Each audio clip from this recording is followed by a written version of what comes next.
Okay, y'all, we're going to go over your study guide problems. Okay, if you did your study guide, there should only been around 9 questions, but we're going to go over all 9 of them. I'm going to show you how to do all of them so nobody's a little confused.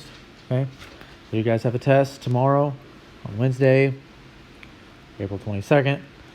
So let's go over the study guide. I know question 1, I believe, was something like this. Square root of 81 over 100. Okay, well, if you guys recall, you can split that up into this right here. You can say the square root of 81 over the square root of 100, just like this. Now, the square root of 81 is 9, and the square root of 100 is 10. So the answer is 9 over 10. And you would have been done with that one. Number 2. What whole number is the square root of 20 between? So we have the square root of 20, and I need to know what 2 whole numbers is it between. Okay, well, think of your perfect squares. The one that's above the square root of 20 is the square root of 25. And the one that's below it is the square root of 16. Square root of 16 is a perfect square root, which is 4. Square root of 25 is 5. So that means that the square root of 20 is between 4 and 5. All right, number 3. Number 3 says the square root of 7 on a number line. So where would the square root of 7 be on a number line? Well, we can kind of treat number 3 kind of like how we did number 2 and kind of figure out where it's between. So the square root of 7 is between what 2 numbers? Well, let's see here. The square root of 4 and the square root of 9. Where the square root of 9 is 3, the square root of 4 is 2. So that means that the square root of 7 would be between 2 and 3. So that means if we had a number line, it looks something kind of like this. And let's say that this is, 1, 2, 3, 4, 5. The square root of 7 is between 2 and 3. It's relatively closer to 9 than it is to 4. So I'd say it's probably somewhere right around here. This is where the square root of 7 would be, somewhere right around there. And I think on the study guide, they said that that dot was actually A, I believe. I think they labeled it as A. Okay, so that's about where the square root of 7 would go. All right, number 4. What is 8 over 99 as a decimal?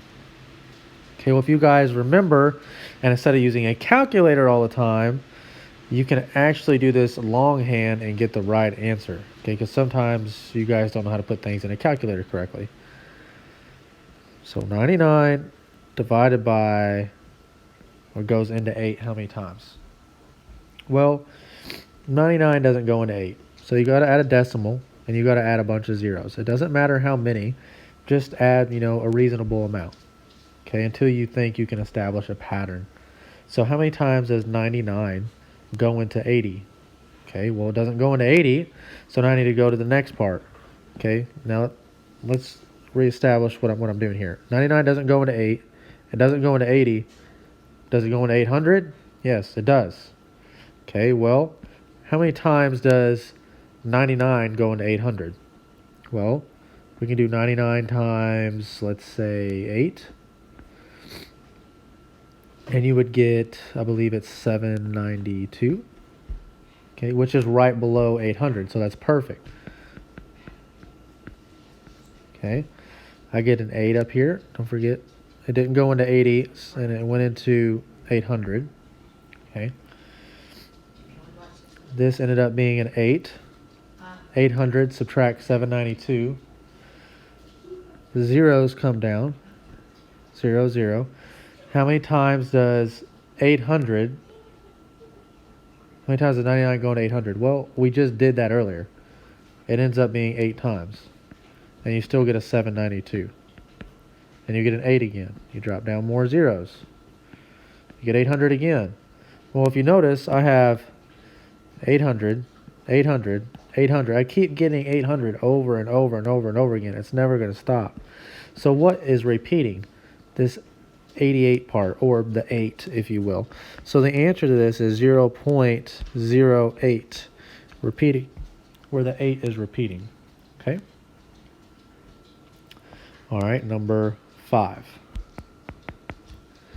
Number 5 says write this decimal, this repeating decimal, as a fraction. The repeating decimal is 0.563. And we want to know, what is that as a fraction? Well, if you guys remember back from when we were in school, right before we left for, I think it was quarantine, I believe, we would do this thing to where we say, let x equal 0.563 repeating. Okay, remember, we want to move this decimal behind the repeating part. Okay, so how many times did I move it? 1, 2, 3. So that's not multiplying this number by 10, not 100, but 1,000. Okay, so I have 1,000x is equal to 563.563 repeating. Now I have everything I need. I just need to subtract these two from each other, and it's a done deal. So I have 1,000x is equal to 563.563 repeating. And I could subtract away the x, which is 0.563 repeating. And if you guys remember back from where we used to be in school, this repeating part now is canceled out. They're the same. The part after the decimal is the same. It's no longer there. So all you have is, on the left side, 1,000x, take away an x, you have 999x. And then on the right side, you had 563 left. Okay. One last step, divide by 999 on both sides, and you're done. You got x is equal to 563 over 999. So the answer to number 5 is 563 over 999. Okay. Moving along, we got number 6. Number 6 is relatively close to the same thing as number 5. It says write 0.23, this repeating decimal, as a fraction. Okay, so just like number 5, you do the same thing on number 6. Let x equal 0.23 repeating. Now we need to get this decimal behind the repeating part. So not multiplying it by 10, which moves it one space, but multiply it by 100 to get behind it, right? Moved it 2 times. So you have 100x is equal to 23.23 repeating. Now I have all the information I need. If I subtract these two from each other, the point after the decimal is the same, so they're going to cancel out. So let's do that. We have 100x, which is equal to 23.23 repeating. Subtract away x from it. And what happens? Well, the part after the decimal cancels out. Okay, all I'm left with on the left side is 100x take away x, which is 99x. And on the right side, I'm just left with 23. And my last step is to do what to both sides? Divide by 99. And you get x is equal to 23 over 99. So the answer to number 6, which is what is 0.23 as a decimal, or I'm sorry, a fraction, it's just 23 over 99. Okay, moving right along, number 7. Number 7 says we have the square root of 49. We have 7.5, 7.49, 8.2, and the square root of 63. And I want you to write these from least to greatest. Okay? Least to greatest. Okay, well, let's look at these square root ones first. What is the square root of 49? Well, the square root of 49 is 7. And what is the square root of 63? We're not really sure.